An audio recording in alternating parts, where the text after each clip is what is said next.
Yes, we are live now. Hello friends, this is Himanshi and welcome to Let's Learn. तो discuss करेंगे pedagogy practice series session number 32। कुछ अच्छे questions की practice करेंगे। कल का सेशन अगर ना देखा हो तो पूरी तरह से रिकमेंडेड है कि आप कल का सेशन देख लें, क्योंकि कल के क्वेश्चंस काफ़ी अच्छे थे और स्पीड में भी हमने किए थे, है ना। एक बार देखो, नोटिफिकेशन गया है तो आ जाओ, और ऑडियो वीडियो सब कुछ ठीक है तो बता दो। थोड़ा सा सेटअप में परिवर्तन है तो हो सकता है देखने में आपको थोड़ी बहुत दिक्कत हो, है ना। तो क्वेश्चंस अगेन अच्छे रहेंगे और काफ़ी चीज़ें हमें जानने को मिलेंगी। ठीक है, कुछ चीज़ें रिवाइज भी होंगी। ग्रेट, बहुत ही बढ़िया। एक बार आगे बढ़ें। पेडागॉजी प्रैक्टिस सेशन 32 क्लियर है बात। एक सेकंड रुको, ये जो हल्का सा प्रॉब्लम है ना इसमें, क्योंकि कुछ भी नया करते हैं तो समस्या आने का बिल्कुल पक्का पक्का क्या कहें कि मतलब जुगाड़ हो जाता है। अगेन अब देखना एक बार, अब कोई इशू नहीं होगा मेरे ख्याल में। ब्लैंक आएगी तो चलेगा। आज शाम वाली क्लास में बड़ी दिक्कत हुई क्योंकि ये कुछ सेटिंग्स में गड़बड़ थी, क्या था देखो एक बार। चलो फिर, बहुत बढ़िया। ऑडियो वीडियो सब क्लियर है तो एक बार लिखो क्लियर, है ना। यस लिखो अगर सब क्लियर है तो। चलो, अभी तो आपको दिख भी पा रहा है कि क्या लिखा जा रहा है स्क्रीन पे। गुड इवनिंग भाई, ये क्लास सीटेट के लिए भी है। हाँ बिल्कुल देख सकते हो, बिल्कुल देख सकते हो। पैसेज का क्या होगा, इंग्लिश पैसेज का? अरे सब बढ़िया होगा भाई, एक बार आने तो दो फाइनल सीटेट का, क्यों टेंशन लेते हो। पीडीएफ में एक साथ आज ही शेयर कर दूंगी, डोंट वरी। पक्का पक्का। सभी को गुड इवनिंग, नमस्कार, राम राम, सत श्री अकाल, अस्सलाम वालेकुम, what you feel connected with. बिल्कुल टाइम पे आज हम जुड़ चुके हैं और कहानी शुरू करेंगे। एक बार आप आ जाइए, फिर हम आगे बढ़ेंगे, है ना। मैम आप दिखाई नहीं देते क्लियर, ऐसा पॉसिबल नहीं है। आपके एंड पे आपने कुछ चीज़ें, हाँ एक्सेस चैटिंग करनी नहीं है, बिल्कुल सही बात है। हो सकता है मैं आपको आज पोल ना दे पाऊँ क्योंकि मेरे पास फ़ोन ही अवेलेबल है जिसमें पोल का ऑप्शन आता नहीं है इस डिवाइस के अलावा। मेरी सेकंड क्लास है, हेमा सैनी करिए। चलो स्टार्ट करते हैं फिर। मुझे लग रहा है आज नोटिफिकेशन गया नहीं है ठीक से। खैर ये सब चीज़ें तो चलती रहेंगी। लाइक शेयर करते जाओ और आते जाओ, ठीक। ऑडियो वीडियो सब क्लियर है? यस करके लिखो फटाफट से कि सब क्लियर है, तब जा कर के हम बढ़ेंगे आगे। सीटेट के नोट्स कहाँ से लूँगी? अरे सब मिल जाएगा भाई, टेंशन क्यों लेते हो। आपने बुलाया और हम चले गए। वाह वाह वाह पूजा गुप्ता, बहुत बढ़िया। आज तो मैं आपके कमेंट्स ज़्यादा ही करीब से देख पा रही हूँ। खैर चलो फिर, लाइक शेयर सब्सक्राइब आप लोग कर दीजिएगा, या कर दिया होगा आप में से बहुत सारे लोगों ने, ऐसी मेरी उम्मीद है ना।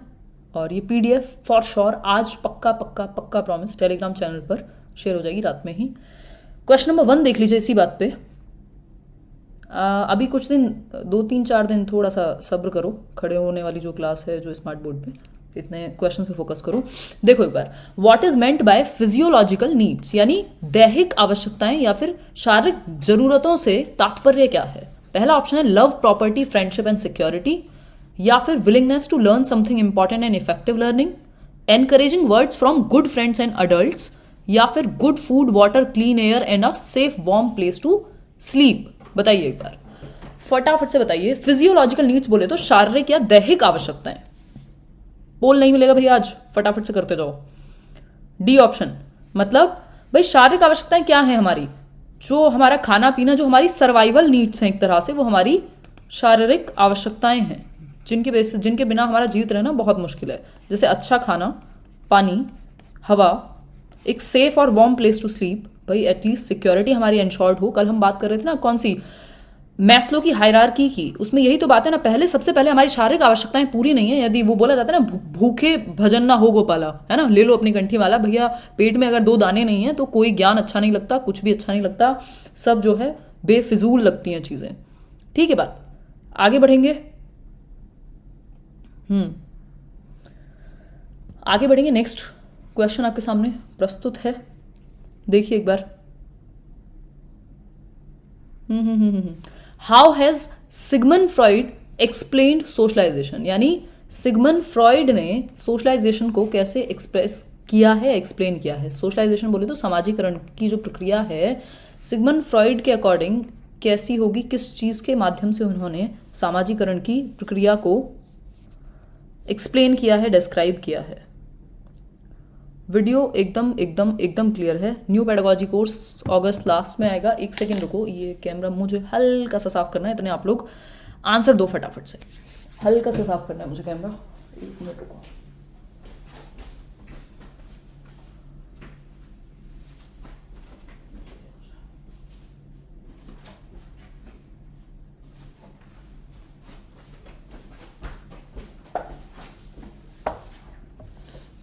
अभी देखो एक बार।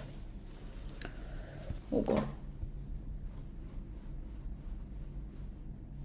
मैनेज करो बस, 1-2 दिन की बात है, चीज़ें हो जाएंगी ठीक, फिर से बढ़िया क्लास स्मार्ट बोर्ड पे चलेगी। ठीक है, देखो एक बार फटाफट से देखो। अभी चीज़ें एकदम ज़्यादा बेहतर हो गई होंगी। अगर बात करें सिगमंड फ्राइड की, कोई कह रहा है नहीं पता, गौरांग अब पता लगेगा। देखो, how has Sigmund Freud explain socialisation? Option A है, an individual social experience is the primary determinant of personal identity he called self. Self वेल्फ की बात उन्होंने नहीं की। Critical response of others to the developing self concept which he called self mirror की भी बात सिगमंड फ्राइड नहीं करते हैं। ये चार्ल्स हॉर्टन कूले वगैरह करते हैं ये वाली बातें। मिरर थियोरी भी है उनकी, glass looking glass self theory है। People learn the cultural values and ideals that form a part of personality which he called super ego. बिल्कुल बिल्कुल बिल्कुल सही बात है। हम कह सकते हैं कि मतलब उन्होंने क्या कहा, people learn the cultural values, हम सांस्कृतिक जो मूल्य हैं उनको सीखते हैं और आइडियल्स को सीखते हैं जो कि हमारी पर्सनैलिटी को फॉर्म करने में मदद करता है, हमारे व्यक्तित्व को फॉर्म करने में हमारी कल्चरल वैल्यूज, हमारी सामाजिक मूल्य, हमारी मॉरल वैल्यूज, ये सब मदद करती हैं और इसी से हमारा सुपर ईगो बना होता है, जिसको परा अहम कह रहे हैं। वो परा अहम या सुपर ईगो क्या है? जो समाज के द्वारा जो मॉरल्स, जो प्रिंसिपल्स, जो रूल्स बनाए गए हैं, वो सुपर ईगो है। मतलब वो सोशलाइजेशन के माध्यम से आए होंगे, वो सामाजिकरण की प्रक्रिया में आए होंगे कि हमने समाज के तौर तरीके, नियम, कायदे, कानून सीखे होंगे। फिर है that human development is the result of an increase in both biological maturity and social experience. ये तो डेवलपमेंट की एक तरह से डेफिनेशन है कि विकास किसका परिणाम है? अनुभव और मैच्योरिटी का। सिंपल बात है ना? क्लियर है बात? चलें आगे। D+B PRT September October. Which of the following establishes a long-term social bond or tie? यानी निम्नलिखित में से कौन सा दीर्घकालिक सामाजिक बंधन या जो बॉन्ड है वो फॉर्म करेगा? लॉन्ग टर्म मतलब हम एसोसिएटेड रह पाए लॉन्ग टर्म में। ये जो बॉन्ड है इसकी शुरुआत कहां से होती है? पहला ऑप्शन है सोशल मेंबर चाइल्ड रिलेशनशिप से, दूसरा ऑप्शन है सेम एज ग्रुप में जो रिलेशनशिप बिल्ड होते हैं उनसे, या फिर नेक्स्ट है फ्रेंड चाइल्ड रिलेशनशिप से, पेरेंट चाइल्ड रिलेशनशिप से। फटाफट से बताइए। 4 ऑप्शंस आपके सामने, आते जाइए और लाइक शेयर भी करते जाइए और बताते जाइए, है ना? थोड़ा सा कोऑपरेट कीजिएगा। ऑडियो वीडियो में थोड़ी बहुत समस्या अगर हो तो भाई सिंपल बात है, कहानी सारी शुरू होती है पेरेंट चाइल्ड रिलेशनशिप से। अगर हमने एरिक एरिक्सन को पढ़ा है तो हमें ये बात पता होगी कि वो कहते हैं ट्रस्ट वर्सेस मिसट्रस्ट। वो जो ट्रस्ट डेवलप होगा ना, वो जो बॉन्ड क्रिएट होगा, वो आपके जन्म से जो केयरिंग आपकी शुरू होती है ना पेरेंट्स के द्वारा, स्पेशली माँ के द्वारा जो वो बॉन्ड क्रिएट होना शुरू हो जाता है, तो पेरेंट्स की जो वार्मथ है, जो लव है, वो एक ट्रस्ट की जो फॉर्मेशन है या इमारत है, एक तरह से नींव रखना शुरू कर देता है, जिसके बेसिस पे अगर बच्चे को ट्रस्ट, वार्मथ, लव, अच्छे कनेक्शन मिले हैं बचपन से पेरेंट्स के साथ, तो वो दुनिया पे या समाज पे भी भरोसा करना सीखेगा। उसके सोशल बॉन्ड्स अच्छे बनेंगे। जिन लोगों के साथ जिनका बचपन या जिनके जो रिलेशनशिप्स हैं, जो पेरेंट चाइल्ड रिलेशनशिप हैं, खराब हैं, वो मिसट्रस्ट की भावना में रहते हैं, हर किसी पर शक करते हैं, इनसिक्योरिटी रहती है, बहुत सारी प्रॉब्लम्स रहती हैं। तो D option is the right answer. आगे बढ़ेंगे क्वेश्चन नंबर 4 पर। To which category does the following example question belong? एक एग्जाम्पल दिया है यहां पर, ये किस कैटेगरी में आएगा ये आपको देखना है। क्या लिखा हुआ है? Use the manual to calculate an employee's vacation time. आपको एक मैनुअल यूज करना है एक एम्प्लॉय की छुट्टी का कितना टाइम है उसको कैलकुलेट करने के लिए। वैकेशन टाइम को कैलकुलेट करने के लिए एक मैनुअल, कुछ स्टेप्स फॉलो करने हैं अप्लाई करके स्टैटिस्टिक्स के लॉ को। To evaluate the reliability of written test, किसको अप्लाई करना है? स्टैटिस्टिक्स के लॉ को। तो ये इंप्लीमेंट के अंदर आएगी ये बात, कंस्ट्रक्शन के अंदर का एग्जाम्पल है, ये रिमेंबरिंग का एग्जाम्पल है या इवेल्युएशन का। याद कर लीजिए अपने ब्लूम्स टैक्सोनॉमी को, आसानी से आप समझ पाएंगे। भाई लागू करना या अप्लाई करना, ठीक है, एप्लीकेशन वाला डोमेन है ये। जब आप लागू करते हैं किसी चीज को जिसको आपने सीखा है, जो आपको आती है, उसको आप इंप्लीमेंट करेंगे, तभी तो जाकर के आप कैलकुलेट कर पाएंगे कि कितनी छुट्टियां ली, क्या हुआ, इवेल्युएट ठीक से हुआ कि नहीं हुआ। तो आप इंप्लीमेंट करेंगे। ये जो एग्जाम्पल है ये है इंप्लीमेंटेशन का, एप्लीकेशन का, जब आप अनुप्रयोग करते हैं किसी भी एक कॉन्सेप्ट का जो आपने सीखा है। यहां पे क्या कॉन्सेप्ट था? वेकेशन टाइम हमें कंक्लूड करना था, कैलकुलेट करना था, लॉ का इस्तेमाल करके, जो लॉ पहले से है उस नॉलेज का प्रयोग करके हमें अप्लाई करना था। ब्लूम टैक्सोनॉमी में हमें पता है knowledge, comprehension, application, analysis, synthesis, evaluation, ये सारी चीजें आती हैं। ब्लूम टैक्सोनॉमी का जो बचा हुआ पार्ट है आपका अफेक्टिव डोमेन और साइकोमोटर डोमेन, वो मैं कल नहीं तो परसों करा दूंगी आपको। क्वेश्चन नंबर 5 देखिए एक बार। क्वेश्चन नंबर 5 कहता है how many categories are there in the cognitive domain. Again एक और क्वेश्चन ब्लूम टेक्सोनॉमी का, ब्लूम का वर्गीकरण, जो सीखने का वर्गीकरण किया है बीएस ब्लूम ने। ब्लूम्स टेक्सोनॉमी की बात हो रही है कि जो कॉग्निटिव डोमेन है, जिसमें 3 डोमेन है, अगर आपको याद हो तो कैप से मैंने आपको बताया है CAP, मतलब कॉग्निशन या कॉग्निटिव डोमेन यानी संज्ञानात्मक, जो हमारी मेंटल स्किल्स, हमारे दिमाग से संबंधित है। दूसरा है साइकोमोटर डोमेन, दैट मीन्स मनोगत्यात्मक, जिसमें हम फिजिकल एक्टिविटीज भी हमारी शामिल हैं, और अफेक्टिव यानी हमारे इमोशंस से रिलेटेड। ठीक, कॉग्निटिव को हेड यानी दिमाग से रिलेटेड कह देते हैं, साइकोमोटर को हैंड यानी फिजिकल एक्टिविटीज से, और अफेक्टिव को हमारे हार्ट यानी इमोशंस से रिलेटेड। इसमें पूछा है कॉग्निटिव एस्पेक्ट में कितनी चीजें हैं। 4 डोमेन शामिल हैं, 3 कैटेगरी हैं, 6 हैं या 5 हैं। कॉग्निटिव तो हम प्रॉपर कर चुके हैं डिटेल में। संज्ञानात्मक जो पक्ष है उसमें 6 डोमेन हैं। मेरे साथ बोलो एक बार, नॉलेज, अंडरस्टैंडिंग, नॉलेज या कॉम्प्रिहेंशन अगर पुराने एस्पेक्ट में पढ़ें तो, कॉम्प्रिहेंशन, एप्लीकेशन, एनालिसिस, सिंथेसिस, फिर उसके बाद क्या है, इवेल्युएशन। तो 1 2 3 4 5 और 6 डोमेन किस में हो गए, संज्ञानात्मक पक्ष में। तो C option is the right answer, क्योंकि 6 डोमेन है कॉग्निटिव डोमेन के अंदर, 6 कैटेगरी हैं, अगर मैं कहूं 6 वर्गीकरण हैं, 6 स्तर हैं। अगर पूछ लेता आपसे यहां पे, अगर आपसे पूछ लेता क्या, इसको रिमूव करते हैं एक बार, अगर आपसे पूछा होता क्या कि अफेक्टिव डोमेन में बताओ कितने हैं और साइकोमोटर डोमेन में बताओ कितने हैं, तो ये आपको पता होने चाहिए पहली बात तो। क्यों पता होंगे, क्योंकि पेपर में पूछे जा सकते हैं। ठीक है जी। तो कॉग्निटिव डोमेन में 6 कैटेगरीज हैं, अफेक्टिव में 5 कैटेगरीज हैं, और साइकोमोटर में अगेन पहले 5 थी अब 6 हैं। तो 6 5 6 ऐसे याद रख सकते हो, 6 5 11 और 6 17। क्लियर है बात? हाँ, would love to join your offline classes after this pandemic. बिल्कुल स्वागत है आपका। क्या नाम है आपका? अविनाश। अच्छा लगेगा हमें। खैर नेक्स्ट चलते हैं। अगर हम बात करें तो ये कॉग्निटिव डोमेन है ब्लूम टेक्सोनॉमी का, जिसमें 6 एस्पेक्ट हैं। फिर है इसका अफेक्टिव डोमेन जो इमोशंस से संबंधित है, ये हमारे हेड यानी दिमाग से संबंधित है। अफेक्टिव डोमेन जिसमें इसमें है 6 डोमेन्स, 6 कैटेगरीज, इसमें 5 कैटेगरी हैं। अफेक्टिव बोले तो इमोशंस से संबंधित, और ये PDF में शेयर कर दूंगी तो आप आराम से बाद में याद कर लीजिएगा, नोट कर लीजिएगा, समझ लीजिएगा। साइकोमोटर में अगेन 6 हैं, जो हमारे हैंड से रिलेटेड है यानी फिजिकल एक्टिविटीज, ये हमारे हार्ट या इमोशंस से रिलेटेड है। व्यवहार का करना पक्ष अगर पूछे, डूइंग एस्पेक्ट, वो साइकोमोटर में आएगा। ठीक, अगर थिंकिंग यानी सोचना पक्ष पूछे कि बिहेवियर का जो थॉट वाला डोमेन है वो किससे रिलेटेड है, तो कॉग्निटिव से। फील करना जो फीलिंग एस्पेक्ट है वो हमारा अफेक्टिव से। तो ये बेसिक सी चीजें जो हमें पता होनी चाहिए। ठीक है जी, इतनी बात क्लियर है? इतनी बात सभी को क्लियर है? हाँ मैम, कैन यू सी मी? जी साबा, मैं सभी के कमेंट्स देख पा रही हूँ।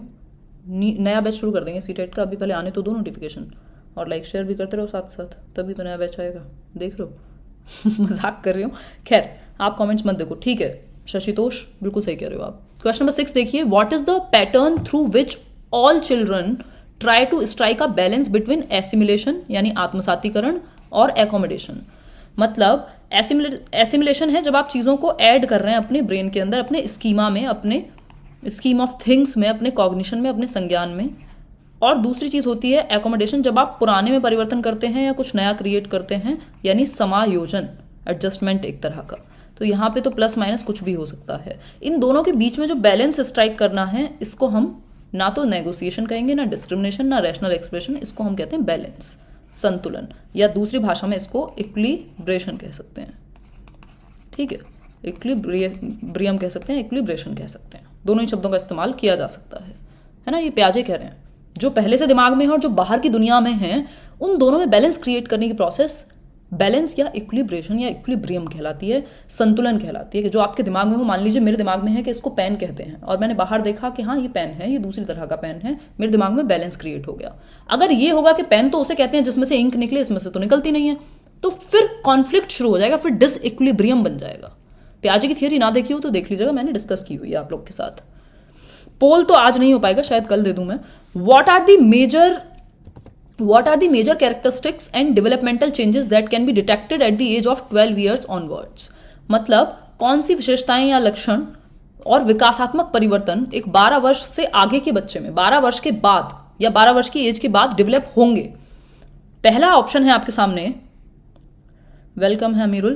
पहला ऑप्शन है children begin to think indiscriminately and about imaginary problems, यानी अब वो कल्पना भी करके सोच सकते हैं और वो बिना डिस्क्रिमिनेट किए इमेजिन कर सकते हैं चीजों को। अगर आप उनको सोचने के लिए कह देंगे तो वो प्रॉपर सोच पाएंगे। या फिर children begin to perceive themselves as separate from themselves and the objects around them, यानी वो अपने आप को अलग करके देख पाते हैं चीजों से। तो ये तो हो गया कि ईगो सेंट्रिज्म जाने लगा, ये तो 7 से 11 में ही आ जाएगा। इसके लिए 12 तक का वेट करने की कोई जरूरत नहीं है, 12 के बाद की बात पूछिए हमसे। Children begin to think symbolically and learn to use words and pictures to represent object. Symbolic representation pre operational stage, that means 2 से 7 वर्ष में ही आ जाएगा। Children begin to think rationally about tangible events, tangible मतलब concrete, जिन चीजों को टच और फील किया जा सके, तो ये 7 से 11 की उम्र में आ जाती है ये चीज। ठीक, और ये अपने आप देमसेल्फ सेपरेट करने लगते हैं खुद को, ईगोसेंट्रिज्म जाने लगता है 7 से 11 में भी। और इवन जो 4 से 7 वर्ष की उम्र है ना, प्री ऑपरेशनल का जो लास्ट वाला पार्ट है, उसमें ही ईगोसेंट्रिज्म जाने लगता है। ठीक है जी, आगे बढ़े। इसका ए ऑप्शन सही हुआ, A option is the right answer over here. Question number 8 देखिए, थोड़ा सा स्पीड में चलते हैं। What is meant by term socialisation? सामाजिकरण जो एक टर्म है, इसका मतलब क्या है, ये पूछा है। पढ़ो 4 ऑप्शन और खुद जवाब दो बहुत ही तेजी के साथ। जल्दी से जवाब दो, फटाफट फटाफट, फिर हम आगे बढ़ेंगे। कोई बात नहीं करने का, बहुत बड़ी समस्या नहीं है ये। और एक बार देखना, अगर एडिट करने का मौका वौका मिले तो, है ना। कमेंट्स में देख रही हूँ आप लोगों के। करियर की क्लास तो हो गई भाई, चल भी रही होगी। आपने मेरा कमेंट पढ़ा आज पहली बार, शशितोष कह रहे हैं। हाँ, मैं आज ये फ़ोन में देख पा रही हूँ ना आप लोग के कमेंट्स। खैर, चलिए देखिए, मेंट बाय टर्म सोशलाइजेशन, सामाजिकरण की प्रक्रिया से क्या आपका अभिप्राय है, ये पूछा है। It refers to the process of interaction through which the individual learns the habits, attitudes, values and beliefs of the social group in which he is born. हाँ, बात तो समझ में आ रही है। It refers to the process in which someone or something grows or changes and becomes more advanced. ऐसा नहीं है, किसी भी परिवर्तन को नहीं, सामाजिक एस्पेक्ट के परिवर्तन को कहेंगे। क्या है? It refers to the characteristics and knowledge of a particular group of people including language, religion, cuisine, social habits, music and tomorrow. एक विशेष समूह नहीं, जिस समाज में व्यक्ति है उसके समूह की बात होगी यहाँ पे। ठीक है जी, जिस समाज में व्यक्ति है उसके समूह की बात होगी यहाँ पे। तो ये भी नहीं होगा, एक पर्टिकुलर ग्रुप नहीं, ये प्रॉब्लम है इसमें, ये वाला जो वर्ड है। It refers to the knowledge or skill acquired through instruction or study. नहीं, ये पढ़ा करके नहीं, ये समाज के द्वारा आती है। ए ऑप्शन जो है इसमें वो सही है, राइट है ए ऑप्शन। क्या लिखा है? It refers to the process of interaction through which the individuals learn the habits. ये वो प्रक्रिया है जिसके माध्यम से जो इंडिविजुअल्स हैं, जो व्यक्ति हैं, अपने समाज में कुछ आदतें, कुछ एटीट्यूड, कुछ वैल्यूज, कुछ बिलीफ सीखते हैं, जिसमें वो बॉर्न यानी जिसमें वो जन्मे हैं। उस समाज के नियम, कायदे, कानून, तौर तरीके सीखना सामाजिकरण की प्रक्रिया कहलाती है। आगे बढ़ेंगे। डेली क्लास इसी टाइम चलती है 9:30 शिल्पी, आज तो मैं टाइम पे हूं बिल्कुल। Till what age does the concrete operational stage last? यानी कॉन्क्रीट मूर्त संक्रियात्मक अवस्था किस उम्र तक रहती है? 11 ईयर्स एंड अबव, जन्म से 2 वर्ष, 2 ईयर्स टू 7 ईयर्स, या फिर 7 to 11 ईयर्स? बताइए एक बार। सीटेट के लिए कोई अच्छी बुक, सबसे पहले तो प्रीवियस ईयर लो। जग्या दत्ता दास कह रहे हैं, for Odisha TGT I need help in finding videos of your channel और in career will regarding educational management, evaluation, critical pedagogy. ये टॉपिक्स वहीं होंगे बैच में। DSSU वाला बैच ले सकते हो इसके लिए, या फिर यूट्यूब पे तो टाइम लगेगा। आपका एग्जाम कब है उस चीज़ के लिए फिर बताओ आप मुझे ये, क्योंकि अभी मैंने एजुकेशन मैनेजमेंट नहीं कराया है, इवैल्यूएशन में करा चुकी हूँ, क्रिटिकल पेडागोजी किसी दिन करा दूंगी, है ना। तो आप दोनों ही जगह देख सकते हो, जैसे भी सही लगे। अभी तक तो ये टॉपिक, इनमें से 2 टॉपिक नहीं कराए हैं। वेलकम है तान्या सिंह। तो इसका आंसर सही क्या होगा? इसका आंसर होगा 2 to 7 कैसे हो जाएगा भाई? ये तो प्री ऑपरेशनल स्टेज है। 7 से 11 है कॉन्क्रीट ऑपरेशनल। ठीक, मूर्त संक्रियात्मक अवस्था किस उम्र तक रहती है? तो 7 से 11 वर्ष तक ही तो रहती है कॉन्क्रीट ऑपरेशनल। जिसमें बच्चा कॉन्क्रीट चीज़ों के प्रति लॉजिक सबसे पहले बच्चे के पास आएगा, इंडक्टिव थिंकिंग सबसे पहले आएगी इसी स्टेज में कि वो एग्जाम्पल से रूल जाने लगेगा, रियल लाइफ एक्सपीरियंसेस। ये बर्थ टू 2 ईयर्स तो सेंसरी मोटर है। पियाजे की थियरी अगेन पढ़ लीजिएगा अगर ना पढ़ी हो तो। 2 से 7 प्री ऑपरेशनल है, 11 साल के बाद तो फॉर्मल ऑपरेशनल है, ठीक, औपचारिक कहते हैं जिसको। तो आंसर डी ऑप्शन है, 7 से 11 वर्ष वो उम्र है जहां पे मूर्त संक्रियात्मक अवस्था, आपकी मूर्त संक्रियात्मक अवस्था का काल है, ये 7 से 11 वर्ष तक रहता है। आगे बढ़ेंगे क्वेश्चन नंबर 10 पर। What do 6 years to 8 years learn, यानी 6 से 8 साल के बच्चे सीखते कैसे हैं या क्या सीखते हैं? By experiencing the environment through our senses, अपने एनवायरमेंट को एक्सपीरियंस करते हैं अपने सेंसेस के द्वारा। ये तो सेंसरी मोटर की बात है, ये तो जन्म से 2 वर्ष वाले बच्चों का कैरेक्टरिस्टिक हो गया एक तरह से, इंद्रिय गामक का हो गया ये तो।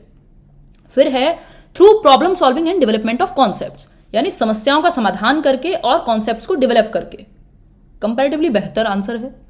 Through theatrical plays moves toys and climbers, ये अगेन 3 से 6 वर्ष तक की उम्र के लिए ज्यादा अच्छा था कि प्लेज वगैरह टॉयज से खेलेंगे।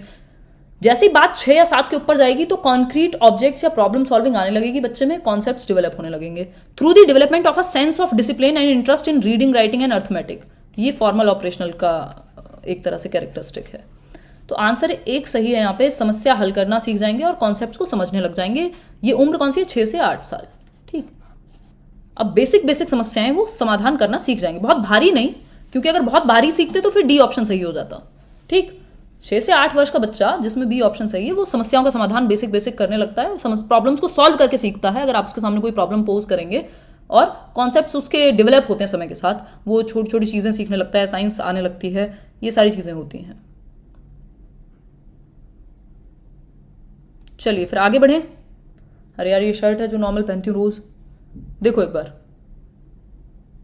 पुराना अंदाज बहुत अच्छा लग रहा है पढ़ने का। अंजलि ठाकुर, बहुत बढ़िया अंजलि। हाँ, हम लोग पहले ऐसे ही पढ़ते थे भाई, अभी तो मजबूरी सी हो गई, नहीं तो स्मार्ट बोर्ड पे ही आदत हो गई है। ASD what is the full form of, term दिया हुआ है ASD, तो लिखा हुआ what is the full form of ASD, ठीक। ASD की फुल फॉर्म फटाफट से आंसर करो। पहला option auto spectrum disease, autism special disorder, autism special या ऑटिज्म स्पेक्ट्रम। आंसर कीजिए, फटाफट से जवाब दीजिए, है ना। कमेंट्स नहीं लेती हो कभी भी मेरा। मैं पहुंच रही हूँ एमपीटेट के लिए भी क्या है, मैं पूछ रही हूँ एमपीटेट के लिए भी क्या है। ये सारी वीडियोस हेल्पफुल है रुचि त्रिवेदी जी, कमेंट मैंने ले लिया, आपका हजारों लोगों के कमेंट्स आते हैं इसलिए नहीं ले पाती हूँ, I am so sorry for that. Thank you ma'am for reply. Correction का ऑप्शन नहीं आ रहा है, डेट्स होती हैं कनिका, अगर नहीं आ रहा है तब भी बहुत बड़ी टेंशन की बात नहीं है, बाद में एक वो लगा देना एफिडेविट, आराम से पेपर दो, इस चीज़ की टेंशन लेने की कोई जरूरत नहीं है। अच्छा पूजा, धन्यवाद। इसका आंसर होगा D option, autism spectrum disorder, ASD। इसमें कई सारे डिसऑर्डर्स आ जाते हैं, ADHD एंड ऑल। बेसिकली इसमें क्या होता है, बच्चे की अटेंशन में कमी होती है, ठीक। सोशली वो इंटरेक्ट नहीं कर पाता, एंग्जाइटी होती है, लोगों से मिलना नहीं चाहता, रेपिटेटिव बिहेवियर होता है जिसको स्टीरियोटिपिकल बिहेवियर भी कह देते हैं। रेपिटेटिव बिहेवियर, बार बार सेम बात को रिपीट करेगा, ये ऑटिज्म के लक्षण हैं, ठीक। ब्रेन इसका ठीक होता है बट तरीका अलग होगा सीखने का। ले आएंगे नया बैच करियर विल पे। और बताओ क्वेश्चन नंबर 12 है, difficulty with fine motor skills is known as. बहुत अच्छा क्वेश्चन है, ध्यान से आंसर कीजिएगा, आपको बहुत इंपॉर्टेंट बात बताऊंगी मैं इसमें, ठीक है। बारीक मोटर नहीं, यहां लिखेंगे इसको स्थूल गतिक कौशल, हिंदी में कहते हैं, वैसे ये आपके पेपर में पूछा गया है और यही भाषा लिखी हुई है जो यहां लिखी है। Difficulty with fine motor skills is known as. Fine motor skills आप सभी जानते हैं, जो छोटी मसल्स का कोऑर्डिनेशन है, जैसे मेरी हाथ की मसल्स हैं, मैं पेंटिंग करूं या कुछ भी पेन पकड़ूं, जो भी छोटी छोटी चीजें जिनमें छोटी मसल्स का प्रयोग हो, जिसमें छोटी मसल्स का समन्वय शामिल हो, कोऑर्डिनेशन शामिल हो। तो फाइन मोटर स्किल्स की यदि मैं बात करूं तो डिसलेक्सिया तो रीडिंग डिसऑर्डर होता है ना। डिस्ग्रेफिया आपका राइटिंग डिसऑर्डर होता है। अब आप में से लोग खूब गलतियां करेंगे, अगर मेरे पास पोल का ऑप्शन होता तो अभी आप में से 90% आंसर्स गलत आ रहे होते, ठीक है जी। डिसकैलकुलिया है कैलकुलेशन से रिलेटेड, किससे रिलेटेड? कैलकुलेशन से। और डिस्प्रैक्सिया है मोटर स्किल्स से रिलेटेड। मोटर स्किल्स यानी आपके गतिक कौशल, जिसमें चलना फिरना दौड़ना ये सब आएगा। और मोटर स्किल्स भी दोनों तरह की, चाहे वो ग्रॉस मोटर स्किल्स हो जिसमें बड़ी मसल्स आपके आर्म्स लेग्स यूज होते हैं, जिसमें आपके हाथ पैर बड़ी वाली जो मसल्स मांसपेशियां हैं, चाहे वो फाइन मोटर स्किल्स हो जैसे राइटिंग हुआ, पेंटिंग हुआ, है ना। तो आंसर इसका डी ऑप्शन है डिस्प्रैक्सिया। आप में से ज्यादातर लोगों ने आंसर डिस्ग्राफिया दे दिया है, जो कि बिल्कुल गलत है, ठीक है। आंसर है डिस्प्रैक्सिया, क्योंकि मोटर स्किल्स से संबंधित जो समस्या है, और ये मोटर स्किल्स हाथ में प्रॉब्लम नहीं है, ब्रेन से जो एक तरह से हमें कमांड मिलती है उसमें प्रॉब्लम है, प्रोसेसिंग में प्रॉब्लम है, ठीक है। तो डिस्प्रेक्सिया इसका आंसर होगा सही, ना कि डिस्ग्राफिया। डिस्ग्राफिया में राइटिंग इनकॉरिजिबल होती है, यानी आप पढ़ नहीं सकते ऐसा लिखता है वो, लेकिन लिखने में प्रॉब्लम नहीं है उसको, लेकिन लिखता बहुत ही खतरनाक है, आपको समझ में ही नहीं आएगा। तो डिस्ग्राफिया फाइन मोटर स्किल की प्रॉब्लम नहीं है कि बच्चों को पेन पकड़ने में दिक्कत है। डिस्ग्राफिया तो वो सही नहीं लिखता, वो भी ब्रेन के कारण वो है। डिस्प्रेक्सिया में मोटर स्किल्स की समस्या है कि बड़ी मसल या छोटी मसल के में प्रॉब्लम होने के कारण हो सकता है वो अपना बटन बंद ना कर पाता हो शर्ट का, शूज के लेसेस ना बांध पाता हो, पेन पकड़ के लिखना पाता हो ठीक से, चलने फिरने दौड़ने में प्रॉब्लम हो सकती है। तो जितनी भी गतिक कौशल हैं वो डिस्प्रेक्सिया से संबंधित है, ना कि डिस्ग्राफिया से। डिस्ग्राफिया में बच्चे को कोई मोटर स्किल में प्रॉब्लम नहीं है, वो उसके ब्रेन से इस तरह की फंक्शनिंग है कि वो ठीक से लिख नहीं पाता। क्वेश्चन नंबर 13 देखिए, आज यही हम डिटेल में कर रहे थे। पीडीएफ फॉर्म में ऑल क्वेश्चंस आपको मिल जाएंगे इस पे टेलीग्राम चैनल पे, ठीक है जी। सीटेट के फॉर्म आ गए क्या पता नहीं यार, अभी तो मैंने देखा नहीं है वेबसाइट को, आज मैं थोड़ा सा बिजी हूं, दिन भर एक इवेंट था। Why is the product model of curriculum design different from the process model? बहुत अच्छा क्वेश्चन है, शायद ही आपने पहले पढ़ा होगा इसके बारे में।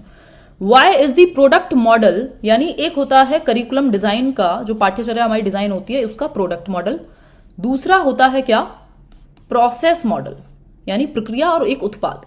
तो दो तरह के मॉडल्स हैं करिकुलम को डिजाइन करने के, एक है प्रोडक्ट मॉडल और दूसरा है प्रोसेस मॉडल। इन दोनों में बात हो रही है प्रोडक्ट मॉडल अलग कैसे है प्रोसेस से, प्रोडक्ट अलग कैसे है प्रोसेस से। तो एम्प्लॉयड बाय द टीचर, क्योंकि ये टीचर के द्वारा एम्प्लॉय किया जाता है, एक्टिविटीज कम होती हैं, एक्यूरेट इवेल्यूशन यानी सटीक मूल्यांकन होता है, या फिर लेस स्टूडेंट प्रेफरेंस, यानी छात्रों की जो प्रेफरेंस है, छात्रों को जो मौका है चूज करने का वो कम दिया जाता है। आंसर सोच समझ के कीजिएगा, इसमें गलती होने के बहुत ज्यादा चांसेस हैं। 2 क्वेश्चन और हैं इसके बाद आराम से, और जितने भी लोगों ने लाइक शेयर ना किया वो करते रहे। ये तो प्रथा है लाइव में कि हम कहें कि जितने लोग भी देख रहे हैं बराबर का लाइक शेयर रेशो होना ही चाहिए। ठीक है जी, एक घूंट पानी पीना दो फिर आगे बढ़ेंगे। सीटेट के फॉर्म में चेक कर लूंगी। प्रेजेंट मैम, हाँ प्रेजेंट तो गितेश लाइक शेयर करके लगानी है, ठीक है जी। Finally you give me reply, धन्यवाद करने का। यार मेरा मन तो इतना करता है कि आप लोग को सभी के रिप्लाई दूं, सभी से मिल पाऊं, सभी से चैट हो पाए, बट वो पॉसिबल नहीं है। मतलब मेरी कोशिश तो रहती है ना।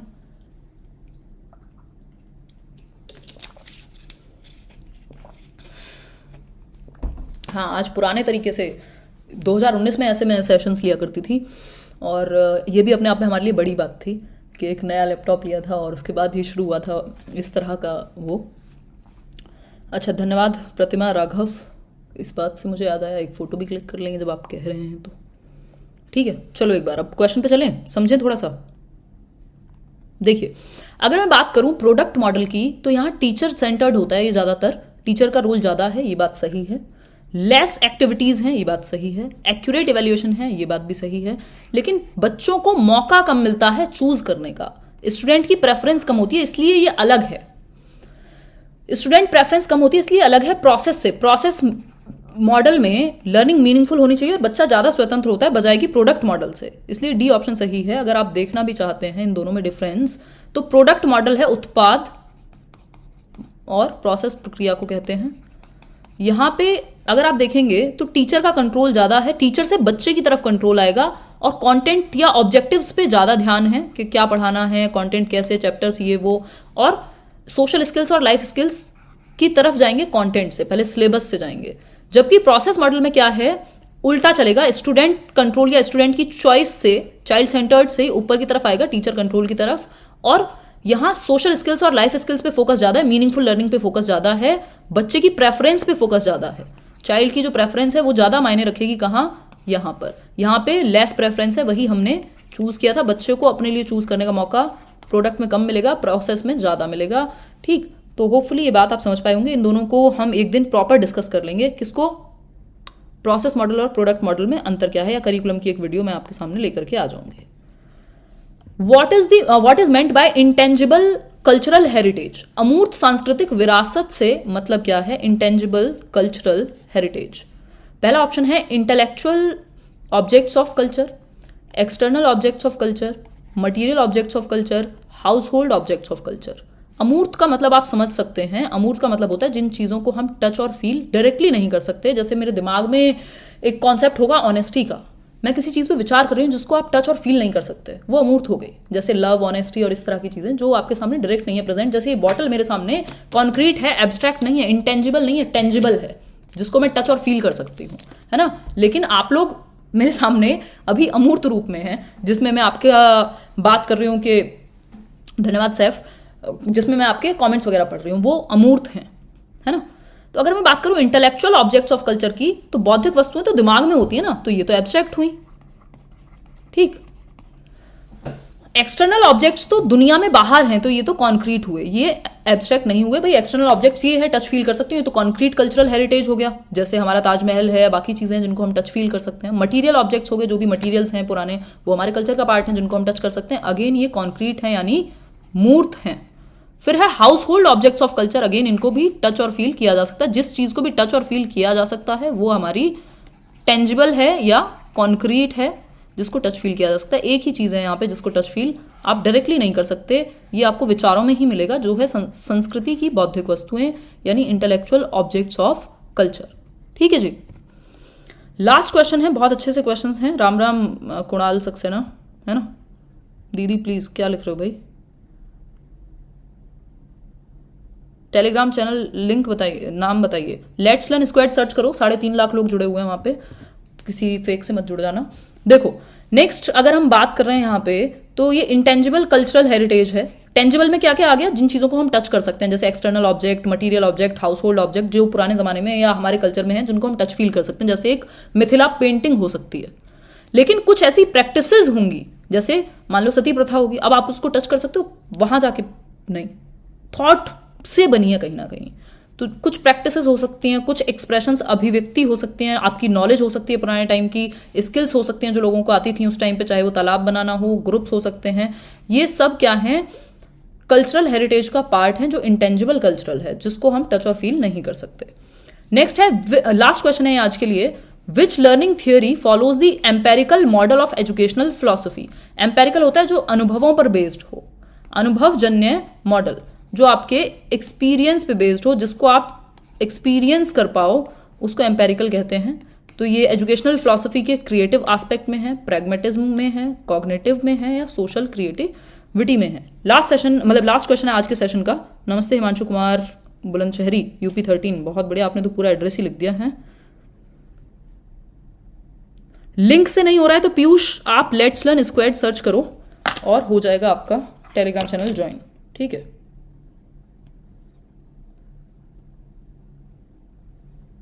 ठीक, चलें आगे बढ़ें। थैंक यू मैम हमें पढ़ाने के लिए, फ्री में हमें ज्ञान देने के लिए, जो कहीं और नहीं मिलता। Thank you so much. धन्यवाद दिव्या कौशिक, मेरी कोशिश हमेशा से रही है, और बाकी चीज़ें तो अपने आप बनती चली गई, नहीं तो मेरा इंटेंशन सिर्फ यही था कि जितना हो सके शेयर किया जाए। तो आप लोगों का सपोर्ट, प्यार, जो भी हम कहें, आई फील ब्लेस्ड। देखो एक बार, एम्पेरिकल मॉडल यानी आपके एक्सपीरियंसेस पे बेस्ड, प्रैग्मेटिज्म कहते हैं इसको, प्रयोजनवाद कहते हैं, जो आपके लिए प्रैक्टिकल लाइफ में काम का है, आपके एक्सपीरियंसेस के काम का है, उसको आप यूज करते हैं। तो प्रैक्टिकल एस्पेक्ट से जुड़ा हुआ है प्रयोजनवाद, प्रैग्मेटिज्म, जिससे जॉन डुई नाम के व्यक्ति जुड़े हुए थे, जो कि एक प्रैग्मेटिस्ट थे। और एक आपका मेथड है एजुकेशन का, जिसको प्रोजेक्ट मेथड कहते हैं, परियोजना विधि, वो भी इसी फिलॉसफी पे आधारित है। मैंने प्रैग्मेटिज्म पे आई थिंक वीडियो बनाई होगी, नहीं बनाई होगी तो मैं बना दूंगी। प्रोजेक्ट मेथड, जिसमें जो चाइल्ड सेंटर्ड मेथड है, जिसको दिया था WH किलपैट्रिक ने, वो भी आपके प्रैग्मेटिज्म पर ही, किलपैट्रिक ही गलत लिख दिया, बताओ, पेन टैब की आदत नहीं रही है, इस पर ही आधारित है। ठीक है जी, तो ये आज के लिए आखिरी सवाल था, बी ऑप्शन यहाँ सही है। आउट ऑफ 15 क्वेश्चंस आपने कितने तीर मारे ये बताइए। कहीं कोई दर्द, परेशानी, दुख, समस्या बाकी हो तो वो बताइए। ठीक है, ये इंस्टाग्राम हैंडल है, let's learn for CTET Facebook page है, और टेलीग्राम चैनल है लेट्स लर्न स्क्वाड। ठीक है, इन केस, और ये टेलीग्राम चैनल से तो जुड़ जाइएगा, यहाँ आपको PDFs मिलती रहती हैं। ठीक है जी,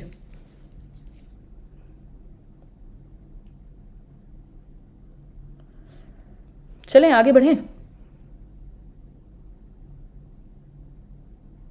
जब मैंने सीटेट की प्रिपरेशन की थी, आप ऐसे ही क्लास लेते थे। Because of you I cleared my first attempt. पुराने लोगों का यार बहुत बड़ा सपोर्ट था कि उस टाइम पे उन्होंने इस तरह की लो क्वालिटी, या थोड़ा सा उस टाइम पे उतने आती भी नहीं थी, बाकी स्मार्ट बोर्ड वगैरह आए भी नहीं थे, तो सपोर्ट किया।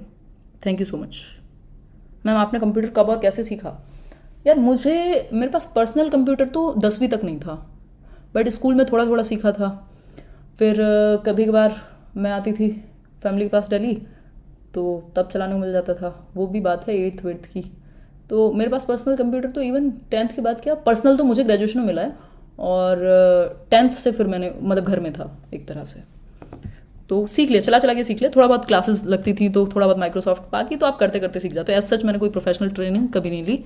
खैर, ये सब बातें होती रहेंगी। आउट ऑफ 15 कितने ठीक हुए कमेंट करके बता दीजिएगा। लाइक शेयर सब्सक्राइब ना किया हो तो ये भी कर लीजिएगा, और बेल आइकॉन प्रेस कर लीजिएगा ताकि नोटिफिकेशन आप तक पहुंच पाए। कल मिलेंगे सेम टाइम, ठीक है जी। और बी योर ओन कांस्टेंट, अपने साथ बने रहें लाइफ में, बाकी चीज़ें अपने आप हो जाती हैं जब आप अपने साथ होते हैं। धन्यवाद आपका, कल मिलेंगे। Good night. ये PDF आपको मिल जाएगी, टेलीग्राम चैनल पे सर्च करो, लेट्स लर्न स्क्वाड। आज न्यू सेटअप, हाँ आज थोड़ा सा चेंज है। वैसे भी मेरा एक मतलब मैं किसी काम से बाहर हूँ तो लैपटॉप पे ही होगी। वैसे भी अभी घर में वो काम चलेगा ना स्टूडियो में। बहुत बढ़िया, चलिए फिर कल मिले। आज के लिए इतना ही, टेक केयर, आप लोग भी ध्यान रखिए। रीड के लिए ले लेंगे 1-2 क्लास, सेम टाइम सेम जगह। हाँ बिल्कुल बिल्कुल, अगले दिन मिलेंगे हैं। आप बहुत ही अच्छे हो, मुझे भी सीटेट क्रैक करना है, हो जाएगा ना? 100% होगा प्रिया, अगर आप मेहनत करेंगे, सही दिशा में मेहनत करेंगे, मेरी तरफ से मेहनत रहेगी तो क्यों नहीं होगा, हैं? चलो फिर टेक केयर, गुड नाइट, कल मिलेंगे। थैंक यू सो मच, अच्छा लगा बहुत ज़्यादा। आपने थोड़ी बहुत आवाज़ भी कम आ रही होगी, आज माइक नहीं है, डायरेक्ट लैपटॉप से चल रही है कहानी। कल मिलेंगे है ना, बाय बाय, टड़ा। चलो थोड़ा सा इसको बड़े रूप में बात कर लेते हैं एकदम गोलू लग रही हूँ। खैर चलो फिर गुड नाइट, लाइक शेयर कर देना अगर ना किया हो तो, है ना? Bye bye.